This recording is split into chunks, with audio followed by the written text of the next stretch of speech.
Chevayur bank തെരഞ്ഞെടുപ്പ് ബൂത്തിൽ വീണ്ടും അടിപിടി. പോലീസ് ലാത്തിവീശി, നിരവധി പേർക്ക് പരിക്കേറ്റു. സ്ഥലത്ത് സംഘർഷാവസ്ഥ തുടരുകയാണ്. അനഘ ചേരുന്നു. അനഘ, എന്താണ് വിവരങ്ങൾ? ഇപ്പോഴത്തെ അവസ്ഥ എന്താണ്? ഇപ്പോഴും സ്ഥലത്ത് സംഘർഷാവസ്ഥ തുടരുകയാണ്. പോലീസ് ഇടപെട്ട് ഇരുപക്ഷക്കാരോടും സംസാരിക്കുന്നുണ്ട്. പക്ഷേ പോലീസിന്റെ ഇടപെടൽ കൊണ്ടൊന്നും ഇരു വിഭാഗവും ഇതുമായി ബന്ധപ്പെട്ട് മാറി നിൽക്കാൻ തയ്യാറായില്ല. ഈ ചേവായൂർ സർവീസ് സഹകരണ ബാങ്ക് തിരഞ്ഞെടുപ്പിനിടെയാണ് ഈ സംഘർഷം ഉണ്ടായിരിക്കുന്നത്. വോട്ടെടുപ്പിനായി വോട്ടർമാർ എത്തിക്കുന്ന വാഹനത്തിന് നേരെ രാവിലെ കല്ലേറ് ഉണ്ടായിരുന്നു. ഇവിടെ കോഴിക്കോടുള്ള പറയഞ്ചേരി ഗവൺമെന്റ് ഹയർ സെക്കൻഡറി സ്കൂളിന് ആണ് ഇപ്പോൾ തെരഞ്ഞെടുപ്പ് നടക്കുന്നത്. ഈ പ്രദേശത്തൊക്കെ തന്നെ സംഘർഷങ്ങളുടെ പശ്ചാത്തലത്തിൽ കനത്ത പോലീസ് സുരക്ഷയിലാണ് വോട്ടെടുപ്പ് നടത്തുന്നത്. കുറച്ചു മുൻപ് എം കെ രാഘവൻ എംപിക്ക് നേരെയും ഈ കയ്യേറ്റം ഉണ്ടായിരുന്നു.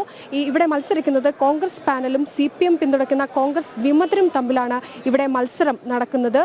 ബാങ്ക് ഭരണസമിതി എന്ന പേരിലാണ് വിമതർ CPM പിന്തുണയോടെ മത്സരിക്കുന്നത്. ഇതാണ് ഇപ്പോൾ വലിയ സംഘർഷത്തിലേക്ക് നയിച്ചിരിക്കുന്നത്. ഈ ഭാഗത്ത് ഏകദേശം 3500 അംഗമുള്ള ചേവായൂർ സർവീസ് സഹകരണ ബാങ്കിൽ ഇപ്പോൾ ഈ സമയമായിട്ടും ത്തിലധികം ആളുകൾ മാത്രമാണ് വോട്ട് ചെയ്യാനായി ഇവിടെ എത്തിയിരിക്കുന്നത്. അവരെ കടത്തിവിടുന്നില്ല എന്നാണ് കോൺഗ്രസ് പ്രവർത്തകർ പറയുന്നത്. പലരും വോട്ട് ചെയ്യാനായി ഈ പരിസരത്തേക്ക് എത്തിയെങ്കിലും ഈ സംഘർഷാവസ്ഥ കണ്ട് സ്ഥലത്ത് നിന്ന് മടങ്ങിപ്പോകുന്ന ഒരു അവസ്ഥയാണ് ഇവിടെയുള്ളത്.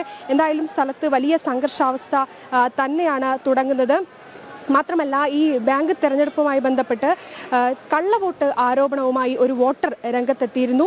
വോട്ട് ചെയ്യാൻ എത്തിയപ്പോൾ തന്റെ വോട്ട് മറ്റാരോ രേഖപ്പെടുത്തിയതായി കോവൂർ സ്വദേശിയായിട്ടുള്ള പ്രസീദ് വെളിപ്പെടുത്തിയിരുന്നു. ഇദ്ദേഹം കോവൂർ 8ാം നമ്പർ ബൂത്തിലായിരുന്നു വോട്ട് ചെയ്യേണ്ടിരുന്നത്. കള്ളവോട്ടിന് പിന്നാലെയാണ് ഭരണസമിതി, കള്ളവോട്ടിന് പിന്നിൽ നിലവിലുള്ള ഭരണസമിതിയാണ് എന്ന ആരോപണമാണ് കോൺഗ്രസ് ഉന്നയിക്കുന്നത്. ഇത്തരത്തിൽ വലിയ സംഘർഷാവസ്ഥ തന്നെയാണ് സ്ഥലത്ത് ഉള്ളത്. ഇരുപക്ഷവും തമ്മിൽ വാക്കേറ്റം, കയ്യാങ്കളി, അടിപിടിയൊക്കെ ഉണ്ടായിരുന്നു. നേരത്തെ ഇന്നലെ കോൺഗ്രസ് നടത്തിയ പത്രസമ്മേളനത്തിൽ അവർ പറഞ്ഞിരുന്നത് ഈ കോൺഗ്രസിൽ നിന്ന് വിട്ടുപോയ വിമതരും CPM കൂടി ചേർന്ന് കോഴിക്കോടുള്ള കൊട്ടേഷൻ സംഘങ്ങൾക്ക് വലിയ തുക നൽകി അവരെ ഈ തെരഞ്ഞെടുപ്പ് അട്ടിമറിക്കുന്നതിനായി ഇവിടെ എത്തിച്ചിട്ടുണ്ട് എന്നാണ്. കോൺഗ്രസ് പ്രവർത്തകരും അത് തന്നെയാണ് പറയുന്നത്.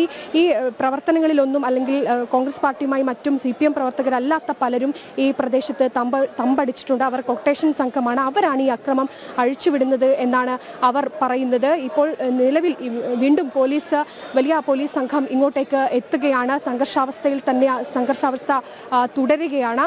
എന്തായാലും 4 മണിയോടെ ഈ വോട്ട് ചെയ്യാനുള്ളത് അവസാനിക്കും. അതിനു മുമ്പ് ഇപ്പോൾ നിലവിൽ 3500 പേർ വോട്ട് ചെയ്യാനുണ്ട്. പക്ഷേ ഇപ്പോൾ നിലവിൽ എത്തിയിരിക്കുന്നത് വെറും 2000 പേർ മാത്രമാണ്.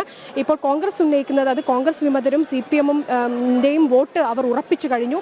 അതിനുശേഷമാണ് തങ്ങളുടേതായി വോട്ട് ചെയ്യാൻ എത്തുന്നവരെയാണ് ഇവർ തടയുന്നതെന്ന് നേരത്തെ നമ്മൾ കണ്ടതാണ്. കുറേ സ്ത്രീകളടക്കം ഈ പ്രദേശത്തേക്ക് വോട്ട് ചെയ്യാൻ എത്തിയിരുന്നു. എന്നാൽ അവരെ വോട്ട് ചെയ്യാൻ അനുവദിക്കാതെ ഈ സംഘർഷാവസ്ഥ കണ്ട് അവർ മടങ്ങിപ്പോകുന്ന ഒരു സാഹചര്യമാണ് ഉണ്ടായത്. ഇപ്പോൾ നിലവിൽ പോലീസും ഈ ചില കോൺഗ്രസ് പ്രവർത്തകരും മറ്റുമൊക്കെ ഇടപെട്ടാണ് ഈ വോട്ട് ചെയ്യാൻ എത്തുന്നവരെ അതീവ സുരക്ഷയിൽ സ്കൂളിലേക്ക് എത്തിക്കുന്നത്. പക്ഷെ പലരും ഇപ്പോഴും മടങ്ങി പോവുകയാണ്.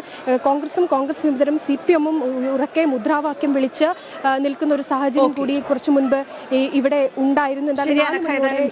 ചേവായൂർ സഹകരണ ബാങ്ക് തെരഞ്ഞെടുപ്പിൽ നമുക്കിപ്പോഴും കാണാൻ തത്സമയ ദൃശ്യങ്ങളിൽ അവിടെ സംഘർഷാവസ്ഥ തുടരുക തന്നെയാണ്.